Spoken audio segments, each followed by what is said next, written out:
Hey guys, what's going on? James here, and in this video today, we're going to be talking about how Richard Sherman is expected to miss a few weeks per Ian Rappaport. If you guys are new here, go ahead and subscribe, hit the like button if you do enjoy these types of videos, and leave your thoughts about the Richard Sherman injury situation down in the comment section below.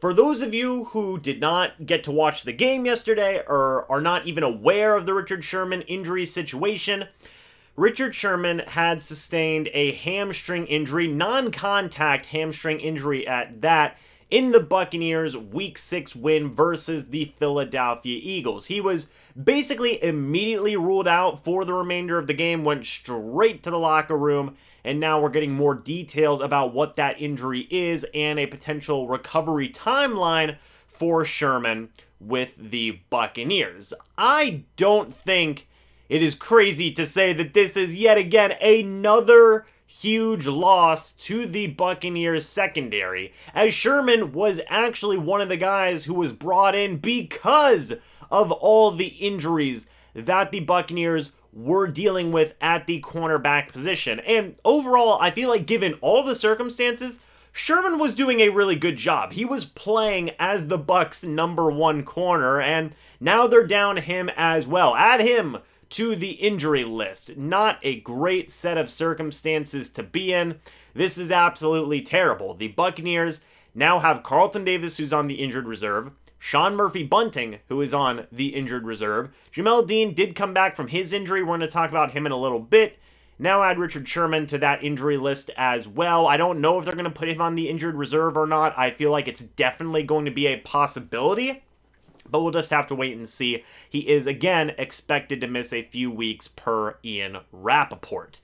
Now, the first question I had in my mind whenever I was thinking about this Sherman hamstring injury situation was, did Sherman push himself too much too quickly? And we've gotten a little bit more insight from Sherman himself on this situation as he took to Twitter to kind of voice his disappointment regarding his injury. Here is what Sherman had to say.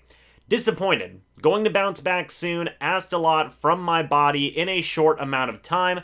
Will be back better. Now, this is something that I talked about in the Richard Sherman signing video, where he has dealt with injuries in the past. Sherman was coming off of dealing with injuries from last season that limited him only playing 5 games during the 2020 season. When factoring that into his age, he is 33 years old, and also the fact that he had no offseason, no preseason, or anything else to really get ready for regular season football.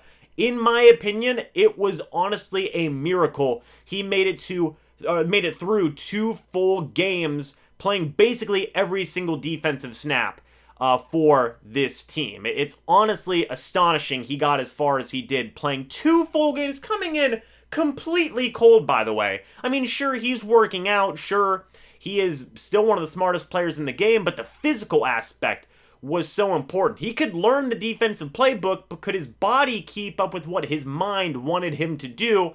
Unfortunately, that was not the case here, and I would say that Sherman did definitely push himself a little bit too far.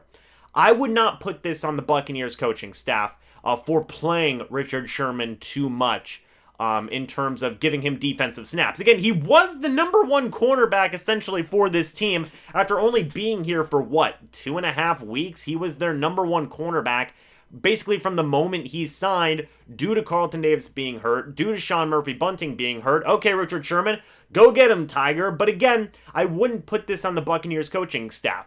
Bruce Arians said from the moment Sherman signed that it was entirely up to him, Richard Sherman himself, in terms of how much playing time Sherman wanted to get out there. And for lack of a better word, Sherman pushed himself very hard and essentially threw himself into the fire. That's basically how it boils down, how that happened. Sherman came in, he said, hey, I can do this. I can play every defensive snap. I can be the #1 cornerback. In his mind, he may have thought that he could do it, but unfortunately, again, his body couldn't keep up with him, which is what led to this hamstring injury and for him being out for a few weeks now.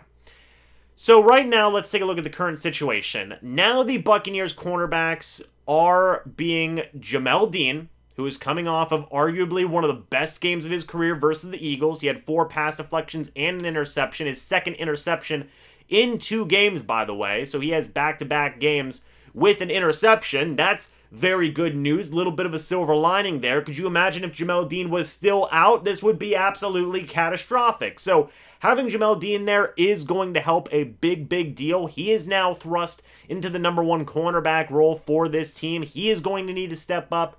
Ross Cockrell is there as well. He's been playing for the Tampa Bay Buccaneers for a little bit. He has done a very good job, in my opinion, as a nickel corner. I think he's been getting better as this season has been progressing.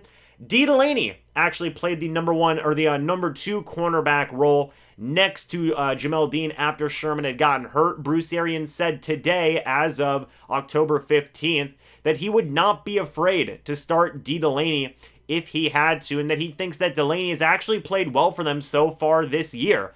He's basically one of the only outside cornerback guys the Bucs have left. Ross Cockrell's more of an inside corner. Jamel Dean, he's playing on the outside, but of course he is going to play. So you basically have got Jamel Dean, you've got D. Delaney, who Bruce Arians is putting his confidence in, and then you've also got Pierre Desir, who he has been all over the place. He has played nickel, he's played dime, he's had to come in for, Kevin Minter on some situations so he could cover Zach Ertz. Bruce Arians talked about that today when regarding what Pierre Desir could do for the Buccaneers moving forward. So his role is going to be interesting. It's definitely going to be either Pierre Desir or D. Delaney as that #2 corner, whichever one they decide on. We'll have to wait and see. Bruce Arians said that Pierre Desir has had a good couple of weeks here, but they've been kind of using him as a jack-of-all-trades type guy. They've been using him as a nickel corner. They've been using him to cover some tight ends. They've been using him as an outside corner. He's been all over the map. So I don't know which guy they're going to pick between D. Delaney or Pierre Desir. Myself, personally, I would pick Pierre Desir. I think he's a very capable veteran, and he can do some very good things.